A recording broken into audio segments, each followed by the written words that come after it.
There. Now can you hear me? Yes. All right. Good evening. Good evening. My name is Kathy Fredrickson.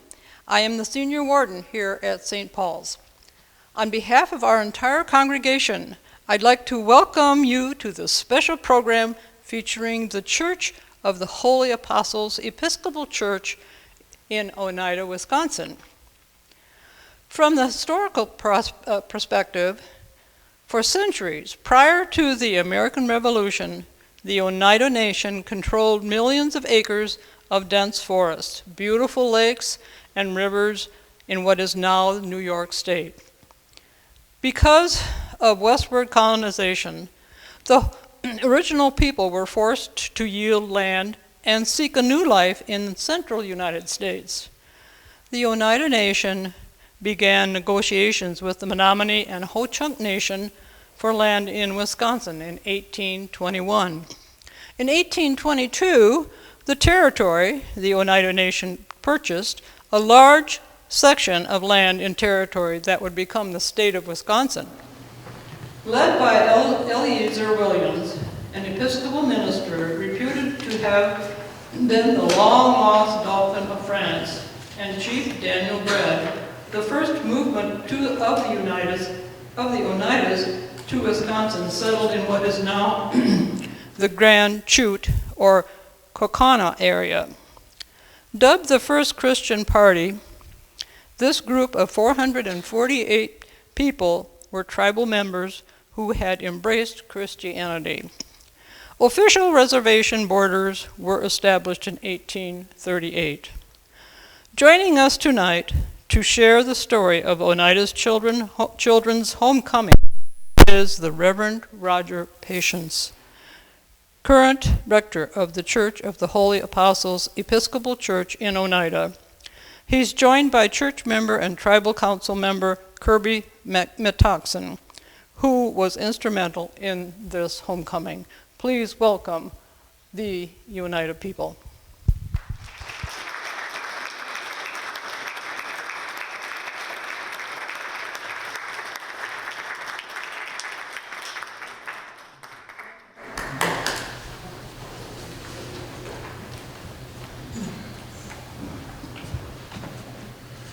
Good evening. My name is Kirby Metoxen. I'm from the Oneida Nation. I serve as an elected official for the Oneida Nation as a council member, and we were asked to come up and talk about the disinterment of the children from Carlisle. And this is Father Patience. I'm Roger Patience. Whoa, that's loud. I'm Roger Patience. I'm the vicar of Church of the Holy Apostles. And they'll get it turned down a little bit in a second. That's probably better. I've been at Church of the Holy Apostles for about 3 years now, and as Kirby's spiritual advisor, was invited to accompany him and two other families who made the trip to Carlisle Indian School, where some Oneida children who had been students there more than 100 years ago had died at the Indian school, and their bodies were to be disinterred and returned for reburial in Oneida. We thought we might open with a song and a prayer to give you a little bit of Oneida Episcopal specific context, and then we'll tell you some stories about the church and about our recent experience in Carlisle. When Father Patience and I were talking about a hymn, I let him pick the hymn, and in our conversations, I've learned to sing the Christian hymns in my language at a very young age, and I've been singing the hymns probably from the age of 6 to 8 years old, and went to elderly homes to learn some of the hymns. Throughout my years of learning the hymns, we're starting to lose some of the different songs for the seasons. We have Christmas songs, Easter songs, fall songs, spring songs. We have a song for the sick. And the one we picked out, it's called Wandering Boy. Wandering Boy is a hymn that was almost lost, and there's still a few tribal members that can still sing it. I'll tell you a little bit background of this hymn. It's typically sung at a funeral of a veteran, and it's called Wandering Boy.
The Oneida singers, who are a cultural group in the Oneida Nation, were originally members of the Episcopal Church and the Methodist Church, who were converted in large part by the singing of Christian hymns and translated those hymns into their own language and have carried that tradition of singing even to the present day. And as Kirby mentioned, a song like Wandering Boy or another very much like it might be sung at the end of a funeral service at Holy Apostles as we prepare to take the body of the one who has died out into the cemetery for commendation and committal. Those words are going to be important, and I'll come back to them in a few minutes.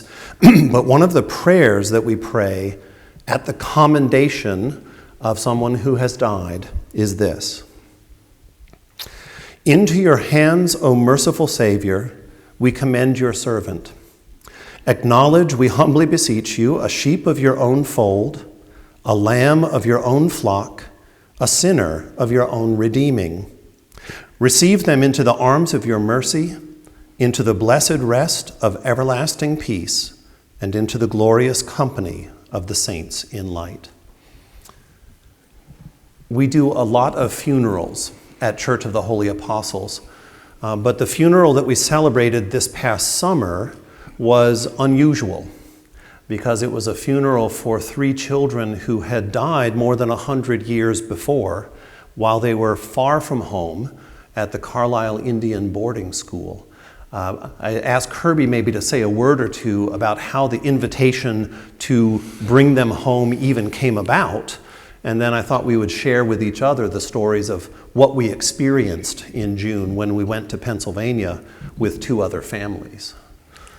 Okay. My introduction to the Carlisle boarding school, like most Oneida people or tribal members throughout the United States, there are 567 tribes in the United States, and we have 11 tribes here in the state of Wisconsin. And so all tribal members' families have heard the stories of boarding schools. And in 1879, Carlisle boarding school had children there till 1918. During that era, it was illegal for tribal families to keep their children at home with them. And so the United States government went to reservations and they gathered the children. We had over 400 children from the Oneida community that went to Carlisle boarding school. There were other boarding schools in the United States. I think we had a couple here in Wisconsin. Neilsville, I heard of. There was one near Gresham. But for some reason, a lot of our children went to Pennsylvania. And in downtown Oneida was a train station.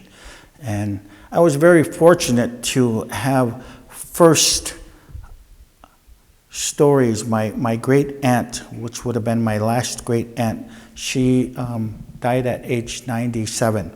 But I was able to spend the last 10 years with her, and Sundays I would take her for a ride. And my grandmother had passed away before I was born. And so that was my connection to my past. And she talked about the boarding school. She had told me that she was the last group of people to leave Carlisle before it closed. She was, so that was 1918. She would have been about 16 years old. And she talked about the goal of the boarding school era was to kill the Indian and save the man. And so when they went, they weren't allowed to speak their language. They weren't allowed to practice traditional ceremonies, and they were only allowed to speak English. They were taught trades for washing, drying, cooking, sewing, agricultural farming. And so I heard all the horror stories, and if you can imagine, and there's a million different stories. So fast forwarding about 4 years ago, 3-4 years ago, I was traveling with 3 friends of mine out to Pennsylvania to an auction. And so these 3 gentlemen knew I was Oneida, but they didn't know anything about me as being Oneida. And so in our long ride, that's about a 16, 17-hour drive, there's a lot of questions asked. Do you speak your language? Do you have ceremonies? And I don't speak the language. I can sing the hymns in the language, but when I sing the hymns in the language, I don't know how to interpret them. I'm only mimicking the melody I was told. And so in our conversation, we were coming to Pennsylvania, and I had mentioned to them the Carlisle boarding school, and they couldn't believe this. They said they never heard this. They were all retired. One was a retired engineer, one was a retired teacher, and they said they had never heard of this boarding school era. And as we're driving through Pennsylvania, they said, you know, we're going right through Carlisle, Pennsylvania, and we should stop. Would you like to stop and at least tour that? And I said, no, I really didn't care to. I understand it was a military base now, or something to do with the military. And one of the gentlemen was a Vietnam era veteran. And he said, I have a pass, I have my veteran's card, and I will be able to get us on the military base. And I had probably said no for quite a ways. And they insisted, and I said, you know, I'm okay. Well, if you guys want to stop. And they said, when will you ever come here? I said, all right, let's stop. So we went into the military base, and we had to all get carded, and there was a whole process to get onto the military base security. And we asked, are there any remains from the boarding school? And the security guard there, he says, you know, we have a few buildings, the stadium where Jim Thorpe, you know, ran track, played football, that's still, and the bleachers in that area. They said there's a few things, but for the most part, really not much. They said, oh, there's a cemetery. Now, mind you, I grew up hearing the stories of boarding schools and the kids going away. I assumed they all came back. And so he said, there's one thing right across the street here is a cemetery. And I said, a cemetery? And even at that point, it didn't hit me. And so we drove in, and we parked, and we walked up to the cemetery. And there's a plaque. We did take pictures of that plaque, and it, Carlisle boarding school was referred to as, do you remember the name of it? Carlisle Indian Industrial School. And that was the plaque. And so these headstones, and if you've ever seen a military headstone, a cemetery with all those white little headstones, this is what that cemetery was. There was 180 of them. Even then, because I've seen military cemeteries, it hadn't hit me. And so we read the remainings, and as a tribal member, none of my elders ever talked about anybody dying there. So these headstones, I assumed I was going to see a Cheyenne, a Sioux, a Arapaho, Ojibwe, other tribes. And as we go in and I start reading, and it just had a name, the tribe they were from, and one date, the date they died. And as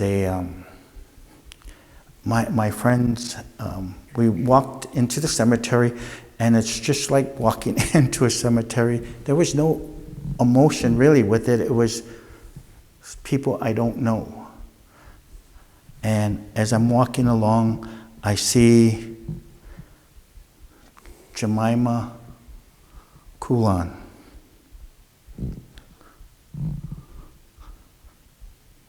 Ophelia Paulus, and it said Oneida. I wasn't prepared to see Oneida names. When I seen the Paulus name, my grandmother's last name is Paulus.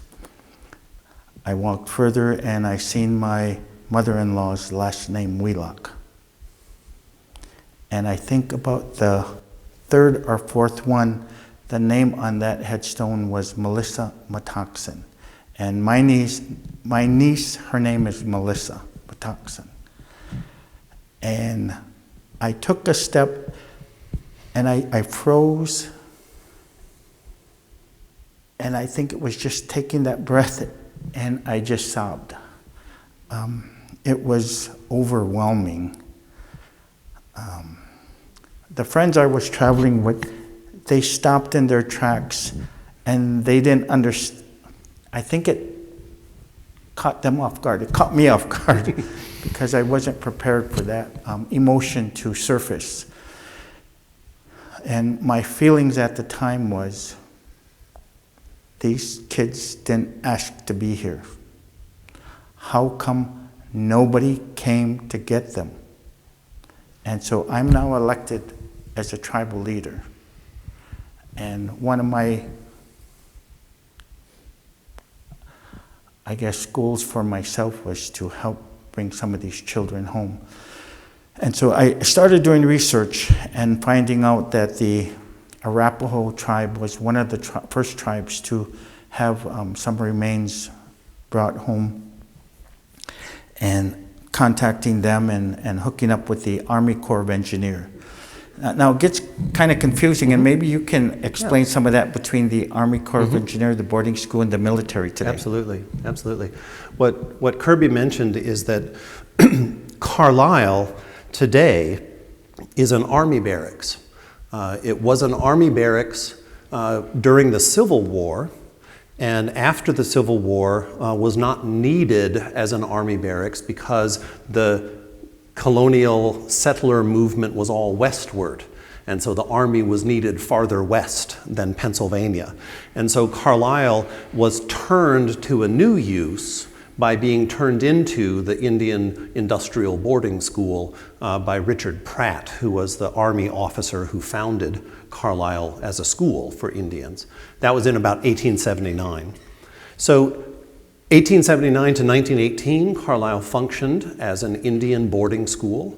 Thousands and thousands of children were brought to that school. Most of them came home. A couple hundred of them, though, died of various diseases or died for various reasons, things like tuberculosis or pneumonia, and were buried in the cemetery there at Carlisle. But after World War I, the Army needed Carlisle again. They wanted to use the property as a hospital for soldiers coming back from World War I. And so the Indian school was closed. Carlisle became once more an Army base. And by World War II and the immediate aftermath of World War II, Carlisle as an Army base was going to be the site for the War College. Some of you might have heard of the name War College. The idea is that you might need to teach your colonels and your generals to be diplomats just as much as soldiers in the Cold War era and in the era after World War II. And so Carlisle wanted to build a war college, and the place they wanted to build it was where the Indian children were buried in the cemetery. And so they disinterred the children in the 50s, I think, moved them to their current location, which is right by the main road that runs in front of the Army base. If you just drive past the base, you can see that row of headstones. So the children had already been moved once. And then for many, many years, the Army had a fairly rigid policy of not doing anything about it. In part because if you're the base commander of one base, you don't have the juice to work up through the bureaucracy to do something about it, and then you might rotate out and somebody else comes in. So not a lot really happened until about 4 or 5 years ago. And what we understand from our visit is that the Department of the Army, and especially the Army National Military Cemeteries, so you think Arlington National Cemetery, that's the most of us can picture that in our minds. The directors of the Army National Military Cemeteries started to realize that they have hundreds of Indian children in their military cemeteries. And finally, at one point, the director at that national level said, wait a minute, what are we doing with Indian children in our military cemeteries? We should look into this and maybe do something different about it. And that began a process where the Army Corps of Engineers and the Army Military Cemeteries have begun reaching out to the tribes. I wanted to add in here also about that time, the Arapaho tribe, and I believe they're from Wyoming. Tribes, I guess, throughout history have approached the military to disinter or repatriate these children back to their tribes, but it was always no. Yeah. And so it was about that time, 4 or 5 years before, the Arapaho finally approached the military and said, how can we change that no to a yes? And that's where I think it sort of raised up to the level of somebody at the national military cemeteries who could then do something about it. And so it's a relatively recent process, as we understand it, whereby the Army is reaching out not really to tribes, but trying to reach out to families, because the Army way of treating the dead is that you engage directly with the relatives, the families of the deceased. And so Kirby and others on tribal council or tribal government are facilitating connecting the Army with the families, if you will. And so then my role with the tribe then was to work with our tribal enrollment. We have an incredible enrollment department within our tribe, and we have an incredible cultural heritage department that do a lot of family trees for tribal members. So they work very collectively, and what we found out that a tribal government could not repatriate or disinter these children. It had to be descendants of those children. So the descendants today would be, because these were children, it would be their 4th, 5th cousins that would have to be. And so we had to work with our enrollments department. It took a lot of research, and I got to commend our trust enrollment and our cultural heritage department, because we were able to locate over 250 tribal members today who were descendants of, we have 7 children there. So of those 7 children, and then we had to send letters to those family members. And 9 times out of 10, even the family member, they knew about the boarding school, or they had family stories of family members who went there and never came home, but didn't know how to repatriate them. Didn't know what to do about it, really. How did you and Rosa get involved in this particular trip? So my introduction was that tour, that trip. How I ended up being one of the descendants of one of the children that were there. The child that I brought home, her name was Ophelia Paulus, and my grandmother was a Paulus, like I said. One of the things with the Army Corps of Engineers, it could not be the tribe, it had to be a descendant. What we were able to find out through our records was Ophelia Paulus, her mom and dad, they only had the one child, and they died while she was at Carlisle. So she ended up being an orphan. And so they told the attorney for the Army Corps of Engineers, who talked before all our tribal members. We sent out 250 invites to come to a meeting so we could talk to you about how to go about filling out this application, because you have to request it from the Army Corps of Engineers. And invite them in. So we probably had about 60 tribal members that showed up. And I'm still getting calls. In fact, last week, I talked to a tribal member who said, Kirby, you know, when you guys sent out that letter, I got that letter, I just wasn't up to going. So I'm guessing it's going to continue to happen now. And so what the attorney for the Army Corps of Engineers, after we found out the story of Ophelia, he said, if you tell me, Kirby, that you're related, a descendant of Ophelia, I'm not going to challenge you. And he said, and the paperwork comes to me. And he said, so I just want you to know that. And so then I put her down as a descendant of my family with the Paulus name. And that's how I got involved. Once we got involved and we filled out the paperwork, they sent letters stating, you filled out the paperwork, we will have the disinterment in about 6 months, 9 months. They were going to pay for, I think, 2 family members to go. So I asked my assistant, who is also a shirt-tail relative of mine, to escort me. And they said, and we will also pay for a spiritual advisor.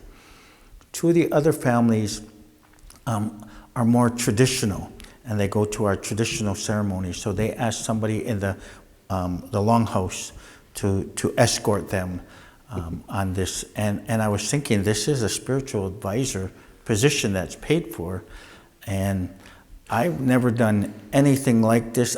I've never heard of anybody who's dug up deceased. I read horror books of stuff like this and seen movies. And so I was really scared. I didn't want any bad omens. I'm thinking we're waking up this soul, this spirit.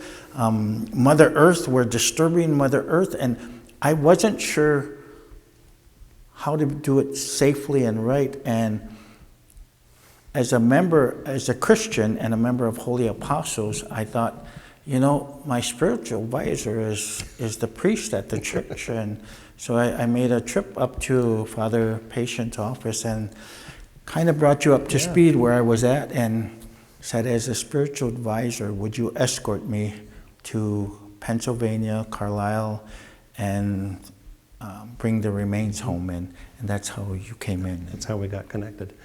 I had to chuckle, and this is a little history lesson. As I understand the history of Holy Apostles, many of the first Oneida who made the trip from New York to Wisconsin in 1822 or so, the first party that made the trip were the Episcopalians. They'd already been Episcopalian for 120 years or so in New York. They had been evangelized by missionaries from England.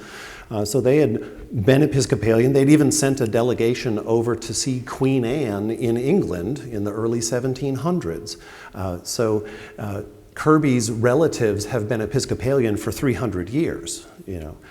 Some of the members of the tribe have been practicing the Longhouse religion for maybe 40 years, relatively more recently. So as it ended up, Sonny Hill from the Oneida Cultural Heritage Department, who is a Longhouse practitioner, and I were the two spiritual advisors that went with Kirby and Rosa and the Huff family and the Coulon family to go and retrieve 3 children, Jemima Matoxen and Sophie Coulon and Ophelia Paulus. The process for me was a really fascinating collision of cultures. It was the collision of the army culture and the native culture, if you will, excuse me. So the army culture is very, very, very rigid, as you might imagine. How do you run a well-oiled military machine? You got to do things exactly the same way every time. So, rigid procedures. The native culture, as I'm discovering as I'm in Oneida more and more, less rigid, a little bit different. And so it was this fascinating kind of meeting of the two. So the army wants to deal only directly with the families. The army, when they're going to disinter a body, they do it in a certain way. They destroy the headstone so that it can't be reused or get confused because the records have to be correct. And so this process was very, very measured. But what unfolded over the course of about a week was that each of the 3 families would have a day when their relative was being disinterred, was being removed from the grave that they were currently in. On a subsequent day, those remains would be studied by forensic anthropologists from the Army Corps of Engineers. The Corps of Engineers are the ones who do the big construction projects, and every time they dig up human remains, they have to analyze them and understand what's going on. So they have the forensic anthropologists on their team. The forensic anthropologists would then give a report back to the families to really just verify, is this likely to be the person that you're expecting? Right. And so what had happened to one of the other tribes that went through this process, when they got to that point, the family went all the way to Pennsylvania. They did the disinterment. It was supposed to be a 12-year-old female. The forensic anthropologists, after they studied the bones, it was a 15-year-old male. And so if you can imagine their dismay after going through all this, because if you heard him, they were buried somewhere else.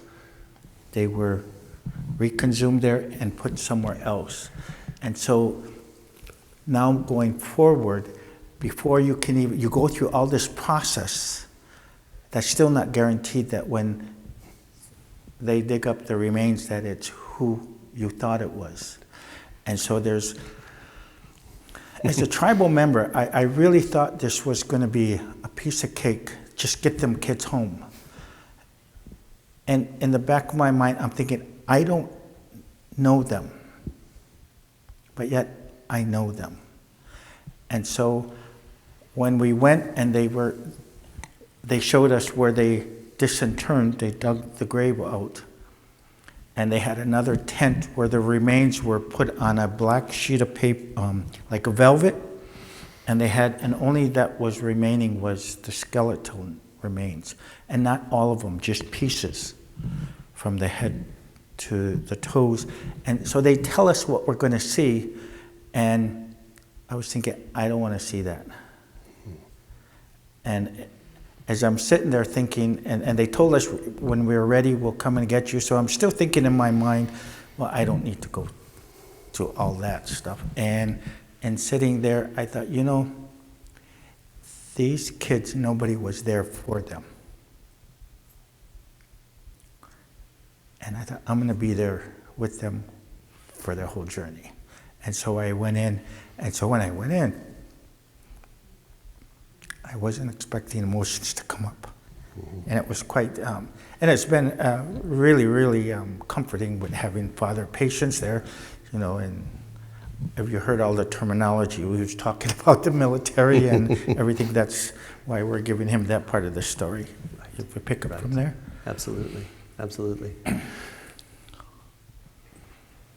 So the process began with disinterment and then the viewing of the remains by the forensic anthropologists.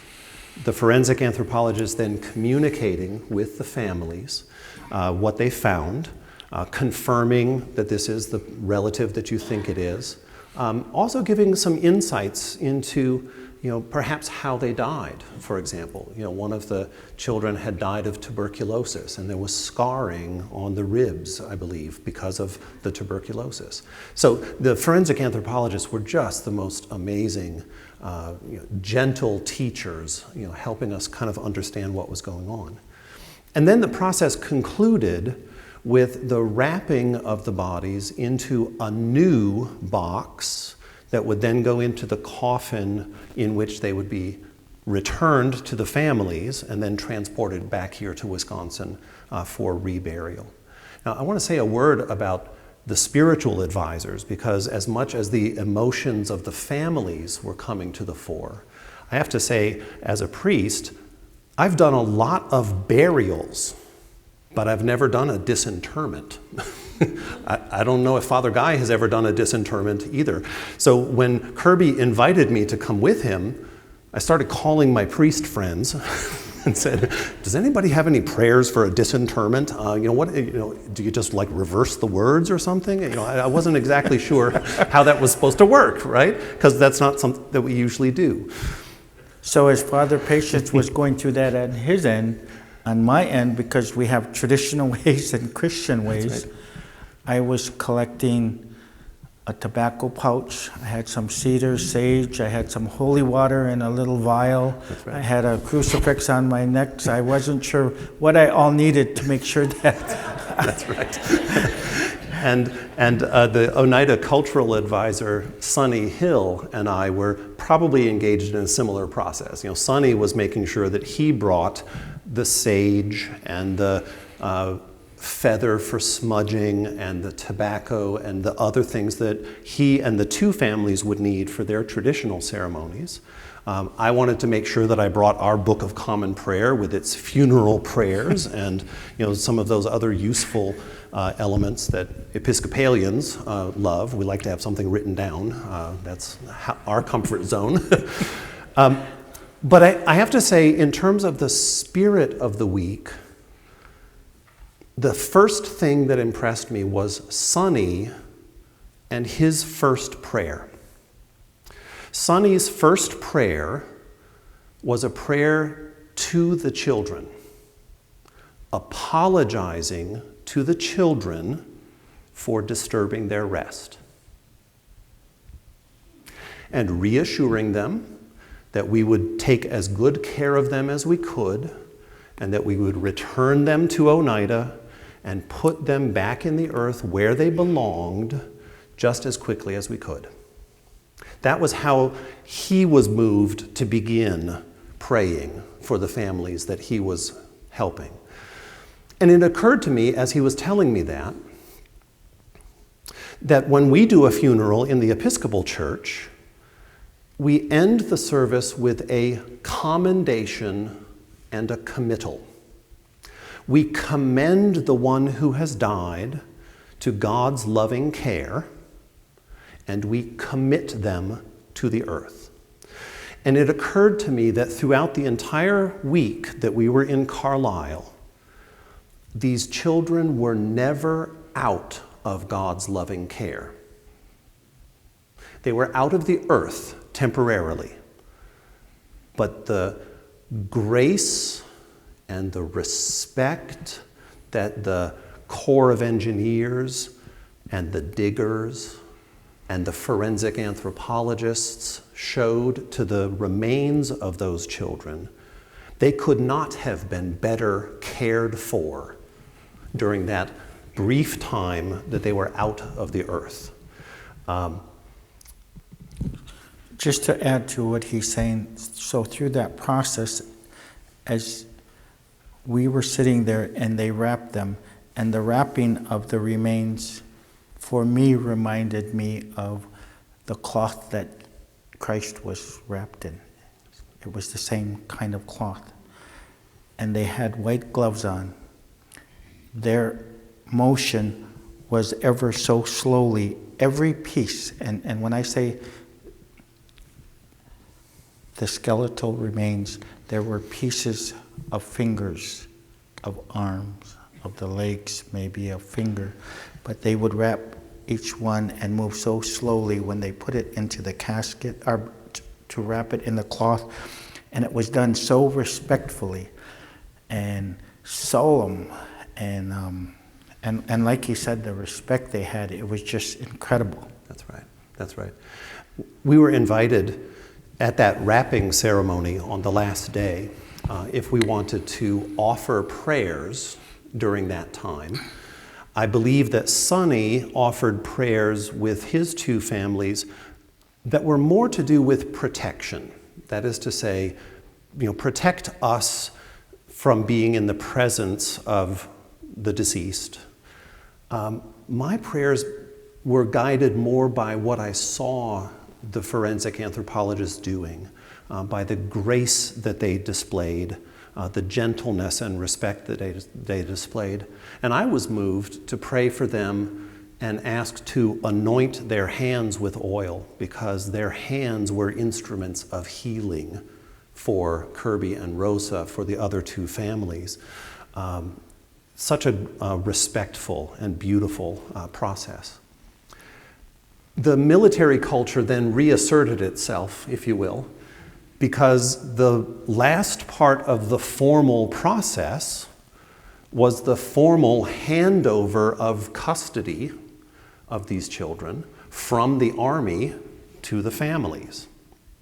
And if any of you have ever witnessed a military funeral, you have seen what that formal ceremony looks like. The head of the Army National Military Cemeteries, Karen Durham Aguilera, the civilian equivalent of a 3-star general, was present off and on throughout the whole week, but was present in her official capacity to transfer the custody of these children through her sergeant major, who folded the American flag and presented it from the coffin to her, for her to present to the family members. She presented each family member and those of us who were present with the coin of a military leader, in this case the coin from Arlington National Cemetery, as part of that ceremonial transfer. But everything done just so, in the most proper fashion, with all of the dignity that you would expect from a military funeral. And then the children were placed in the waiting hearses. And at the same time that ceremony was going on, the presenting of the military flag, the United States flag, again, you would think, I was thinking, there's no emotions through this whole process. And I was reminded, and I can't explain enough how the roller coaster of emotions through this whole process was. And I'm telling myself, I don't know this person. And these emotions would come up, and I was trying to get a grip where that was coming from. And I still deal with that today. But Absolutely, absolutely. When the children were finally returned to the families, they were placed in waiting hearses and immediately transported all the way to Wisconsin. No stopping, direct motion from one place to the next. They arrived in Wisconsin at 1 o'clock on the Sunday morning to the funeral home that does most of the funerals for the Oneida Nation. A week after we got home was the Oneida Nation powwow, which is usually held right around July 4th weekend. And we normally, on the Sunday morning, have an ecumenical worship service on the powwow grounds. And so most of us are not in our regular churches Sunday morning. We're early in the morning up at the powwow grounds. And so we decided, at Kirby's suggestion, to have the funeral for the 3 children at Holy Apostles, which is the central and public church on the reservation. 2 of the children were not going to be buried in Holy Apostles Cemetery, but in the Oneida Nation's own sacred burial grounds. But there's no reason why we wouldn't hold a funeral at the Episcopal Church at Holy Apostles. But we decided to do that a little bit later on that Sunday morning, the Sunday of the powwow weekend, and invited everybody from the community to come for that funeral service. Yet before that, on the Friday night before the services, I had worked with the Oneida Powwow Committee in our community, and I asked for an honor song for those 3 children. And what they did is, after the powwow started, we invited all the relatives of those children out to the middle of the powwow grounds, and we lined them up. And when they do an honor song, the family goes one time around the whole circle, and everybody who traveled with us, and you go one complete circle, walking as the drum is playing. After one complete circle, then the community comes down and give their condolences, and they line up behind you. And so it was, again, another welcoming back to our community. So it was, that was very, I think, comforting as a community member. Absolutely. One of the priests that I talked to before I went to Carlisle had made the connection for me with a passage of Scripture from the story of the people of Israel when they were slaves in Egypt, and they had negotiated with Pharaoh through plagues and everything else to secure their release, their exodus from Egypt. But the people of the people of Israel, when they left Egypt, they brought back with them the bones of Joseph, because they had promised to bring his bones back to the promised land with them. And it was that scripture passage that I read at the military transfer of the remains of the children in Carlisle. And then we read that again at the funeral, sounding that note of exile and return.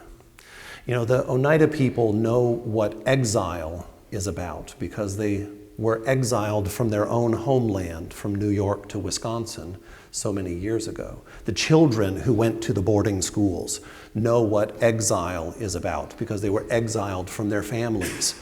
Even if they returned home, many of them still talk about the trauma of that experience of exile. And certainly these children who had died so far from home had been exiled even in death.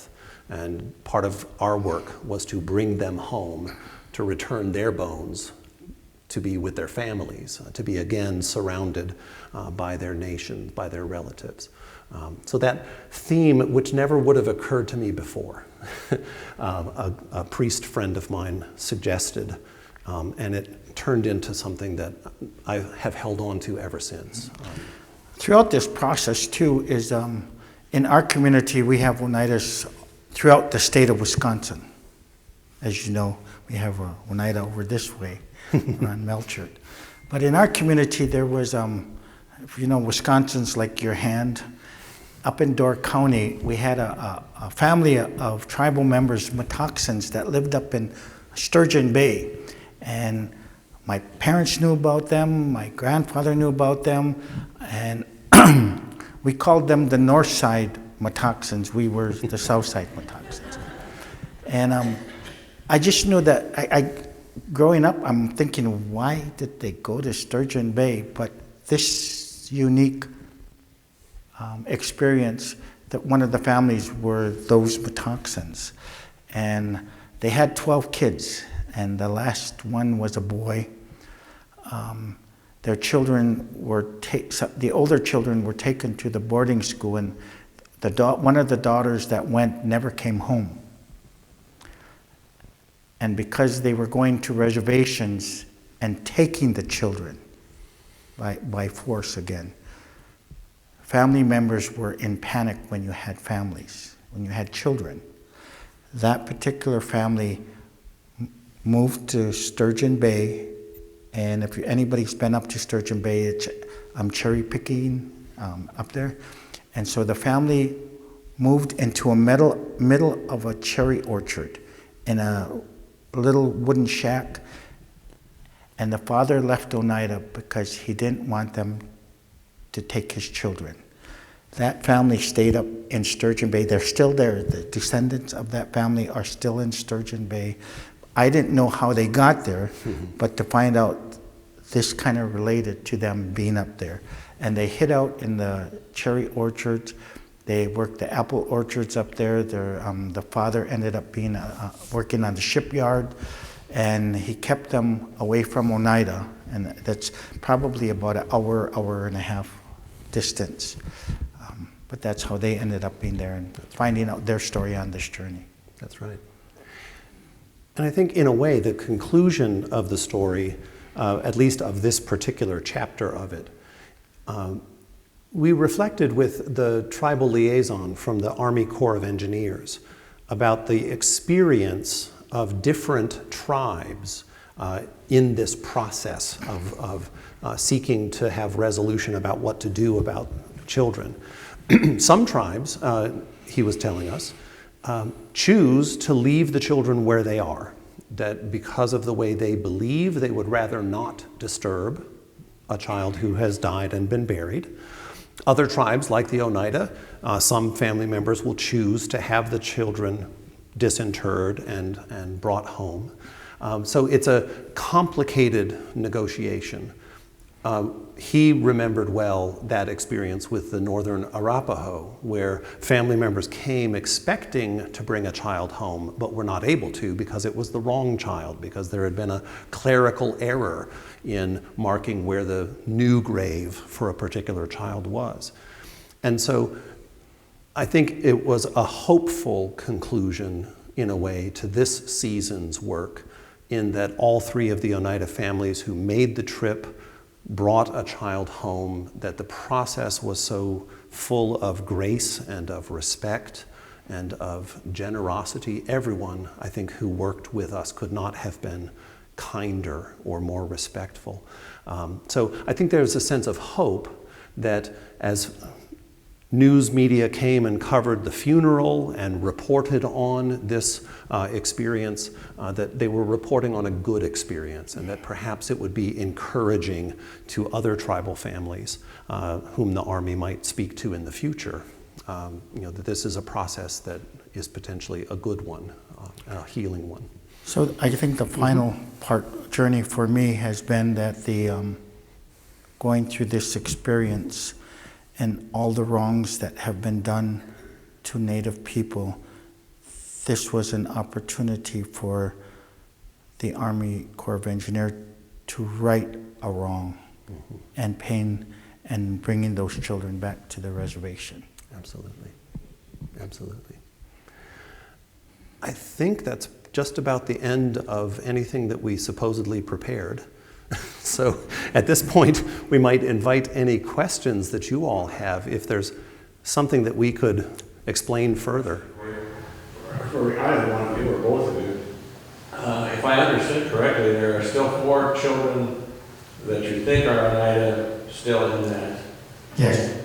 We still have 4 children out there, and I have 2 families that have reached out to me and said that they've seen the deadlines last year. They just couldn't get themselves to move on it. So one filled out the application a month after the deadline, because the Army Corps of Engineers, they give you deadlines. Once they give you a deadline, that's the deadline. And actually, even when you get out there, when they say they're going to pick you up at 9 o'clock, it's not a minute after 9. It's 9 o'clock, and they're heading out. So those 4 children will remain for the foreseeable future there. I think 2 of those will be coming home within the next 2 years, and then I'm not sure about the other 2 yet. Mm-hmm. So the two families whose children will be coming home met the deadline, in other words. They have filled the paperwork out, but the Army has 562 tribes to work with, and so we're not the only ones. So the paperwork's been filled out, and when it might result in another trip, we don't know. And it's usually the same, what month was it? This was like May, June, something like that. So they try to do the disinterment the same time of year, and it has to do with the rain, the weather, because they need everything to be working together. And it's about a 3-week window when you start, and then probably a month out, then they say, okay, we're picking this day, you fly out, and this day you come home. So the deadline was never again to situation? No, it's just for this year's season, so to speak. And part of that is because the forensic anthropologists clear their calendars for this work. Many of them reported to us that it doesn't matter whatever else is going on in my professional life. I clear my calendar for this work at Carlisle.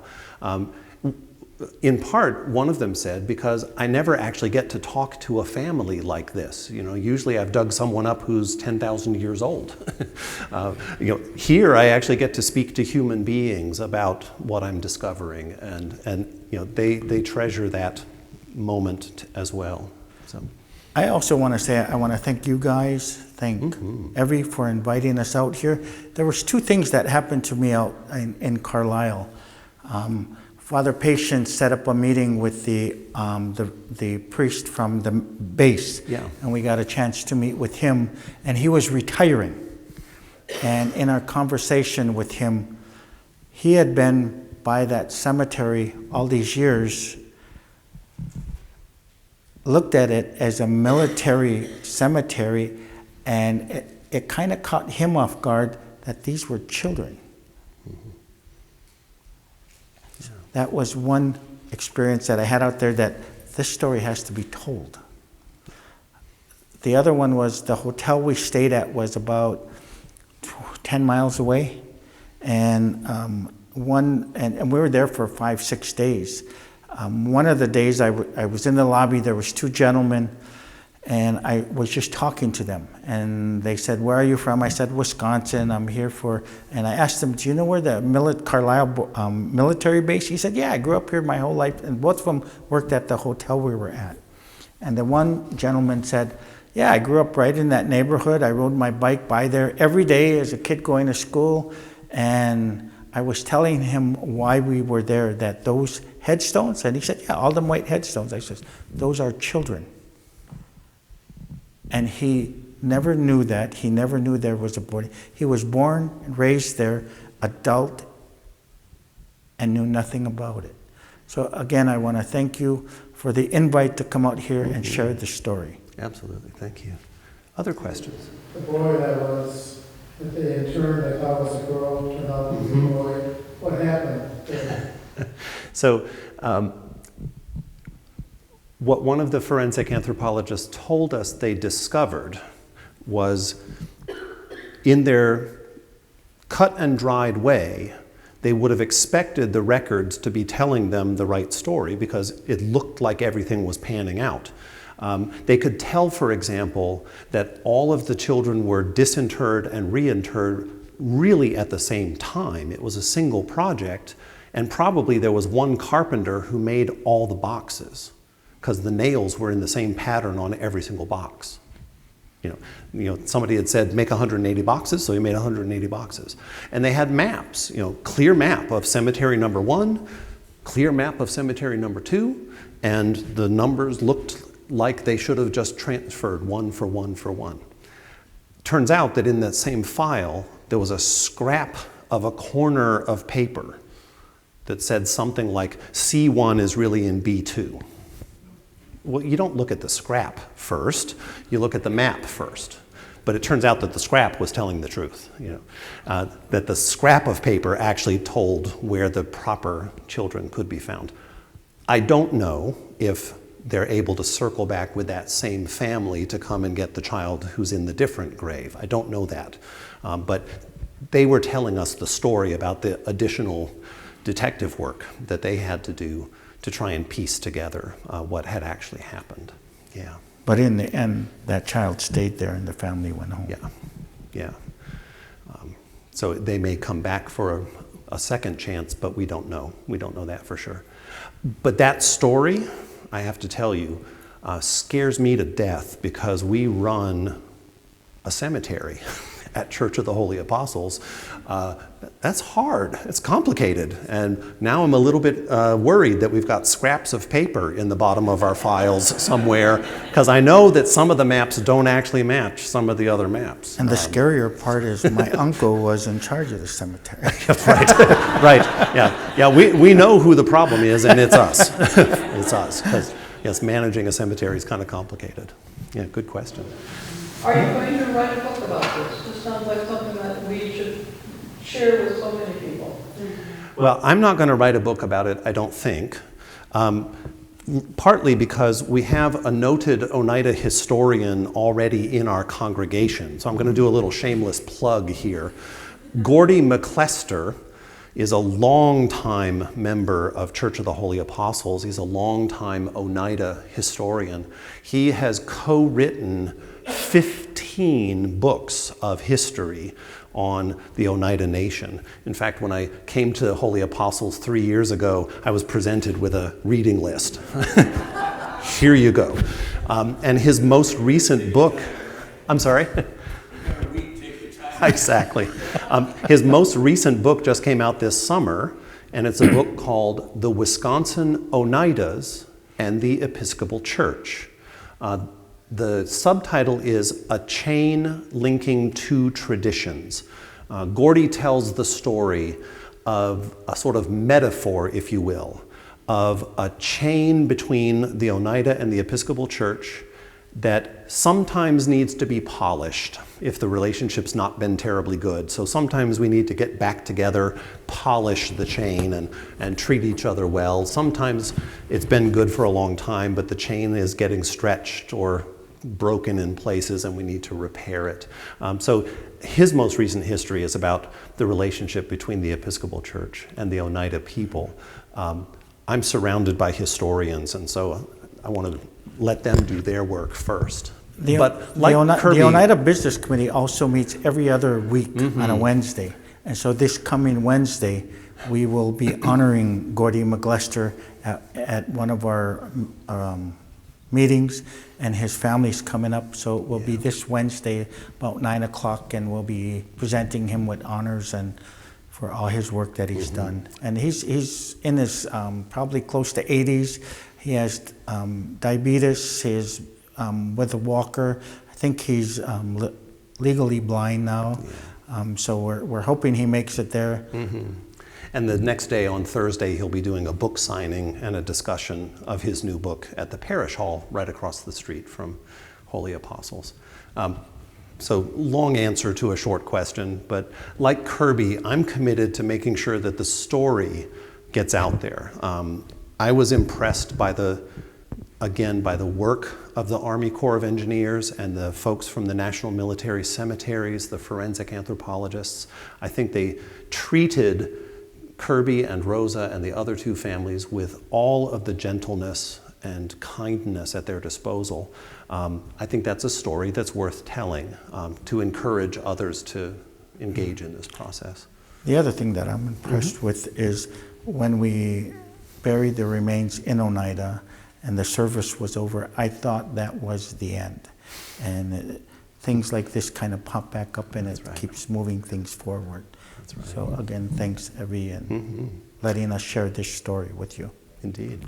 Other questions? Yes. My sister lives up near here, which is a totally different tribe. But when someone dies, when they prepare them for burial, the family, the mother, the grandmother prepares the body. I think in native dress, but they prepare the body for burial. Was anything like this done before these children were reburied, or was the wrapping that the anthropologists did the only thing? Nothing with the dress as far as wrapping them up. That was kind of consistent on what the military did. I think what the families did, the traditional people, the women all wore skirts. So anytime they were near the cemetery or the funeral, they had to wear skirts, and women are supposed to be in a skirt, and they did a lot of smudging with the eagle feather and sage and cedar. It's essentially, it's washing the smoke from sage over your body. You use a feather essentially to guide the smoke over your body. It's kind of like the incense when they bow at you, and the incense. Mm-hmm. Same, taking our If you prayers swing to it the at yourself a Creator's little will. bit, same thing. Or just stand near it and appreciate it. Yeah. One of the questions, interesting question that the anthropologist asked us about was whether we wished for any of the hardware from the original coffin or any of the pieces of wood from the second box that the remains were in, if we wished any of that to be in with the remains in the new casket. I would imagine that some tribes are thinking along the lines of anything that has touched the deceased needs to stay with them. I think the decision that all of us made was that it was only the body of the children, the remains of the children proper, that we wanted to bring back home. So handles from an old casket, that's not a necessary part of what we chose to include. So, yeah. I think you had a question, Evie? I was reading some documentation of the boarding school from Wittenberg, and there's a professor at the university in River Falls who's done research on the Wittenberg school, and was just curious. There were Oneida names on some of those rosters that I saw, or listing as Oneida tribe, and names that were common names. Do you know if there are cemeteries on these other schools that you mentioned, Wittenberg and wherever else they might be in Wisconsin? Since this project, there have been tribal members that have come forward. There was a boarding school in Haskell, Kansas, Yeah. and one of our council members is on the Board of Regis, and he's been on there. He graduated there, went to school there, and he goes to meetings out there, and he's come back and said, there's a cemetery at Haskell, and we have tribal members at Haskell Cemetery. So I think it's triggering more people to come forward. Right. I've heard a story of a boarding school in Tomah, Wisconsin, but the story that I heard was that there was a mass grave there. And so really less or no chance of determining what children are actually buried there. I don't know any more details than that, but as Kirby says, the stories may start to come out as people see this positive response and then go and ask other schools what's going on. Yeah. I'm sorry, two people are asking questions at once. Let me get you first. You think with the development of DNA and all that, they can sort them out maybe? Maybe. The forensic anthropologist in this case did not use DNA testing of any kind. I would imagine that it's extremely expensive and time-consuming. So they were more concerned, having done careful identification of the body and the name is matched. Does this appear to be the body of someone similar age and size? But it could be. It could be. Mm-hmm. That's right. Sir, you had a question too. I was saying if there is in fact a mass grave in Tomah area, has that been identified? I've only heard it as a story, so I was only responding to that particular question. Treated as sacred ground, if that's possible anymore. Right. Right. There was a channel too, which is the public channel here on this side of the state, at least in western Wisconsin, of this treatment of the Indians going to these schools. So there is a film on that. Yeah. Certainly in Canada, there's also a great deal of attention being paid today to the legacy of residential schools. And in fact, just last weekend, the Anglican Church of Canada had a service at which they publicly announced the names of more than 2,000 children known to have died in residential schools. There was also just a news item today from the Canadian government, essentially not wanting to address the legacy of residential schools. It's a very fraught and complicated subject, absolutely. Oh, Canada had them in greater numbers probably than the U.S. did, and by all accounts more horrific. Absolutely. I'm quite familiar with the Canadian situation. I'm from Canada originally. Right.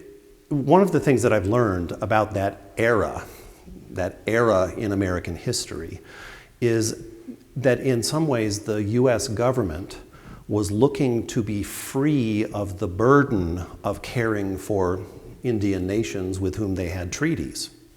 And so in a sense, they let out the franchise for taking care of the Indians to churches, like our own Episcopal Church or the Methodist Church or the Presbyterians. And so the churches were the ones running the schools on behalf of the government, in order to discharge the government's obligations or not. But there are so many layers to the story.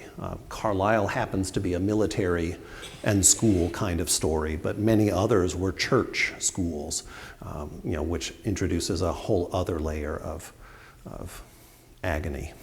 So, yeah. I can't think of anything else to say at the moment unless anyone has any final questions, but we really, again, appreciate the chance to come and visit with you all tonight. Thank you for coming out. Thank you, sir. Good job.